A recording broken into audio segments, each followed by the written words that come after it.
Hi, I'm Emerald. I also go by Fitz, and I'm totally thrilled to be asked to be here.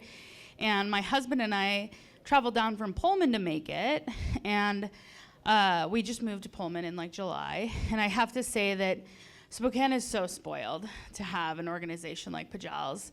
Moving to a new city has only made me more grateful for the 10, 15 years I've spent volunteering with this organization. I was part of the first year of the return of the Young Activist Leaders Program when I was like 18 or 19.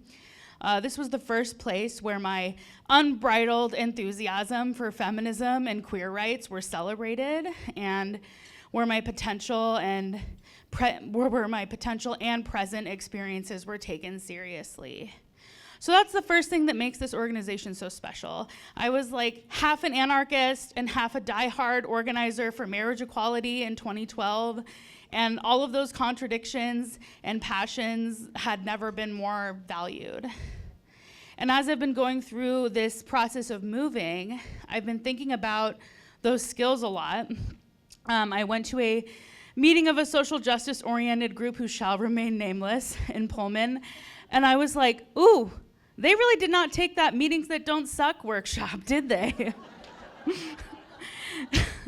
And in all seriousness, the thing that I felt missing as I'm exploring ways to be in my new community is the thing that makes PJALS undeniably special, and that's relationships. Like, Liz and Shar didn't just care about me as a member of PJALS, they've always cared about me as a person.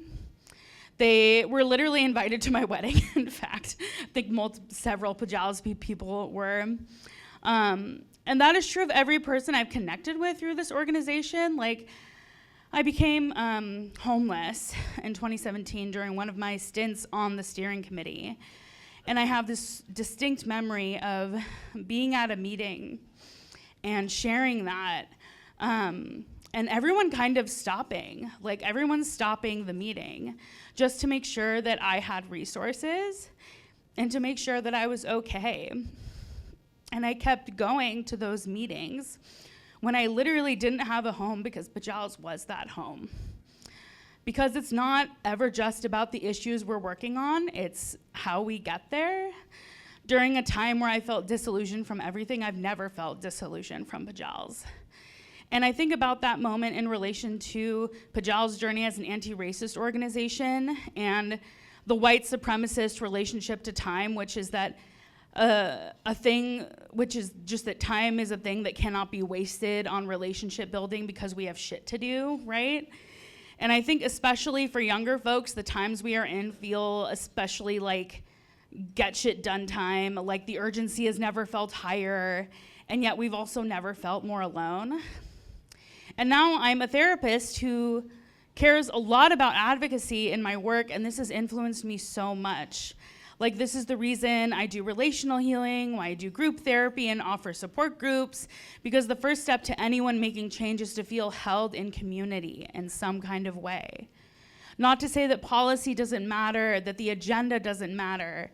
It's just that the agenda cannot be more important than the people you're sitting next to, the people you're fighting with. And as much as I deeply, deeply miss PJALS living in Pullman, because of everything they invested in me, I know how to do the work. I know how to do the work in Pullman to engage in those change-making connections. I know how to make people feel seen, how to encourage people to have fun in this work, which we need or we will burst into flames, how to see people in their humanness right now and not just for their potential buy-in in the future. We aren't just creating change for a future we are trying to imagine. We have to live out those values and create that culture right now with each other. And luckily, this is the best place to do that. Thank you.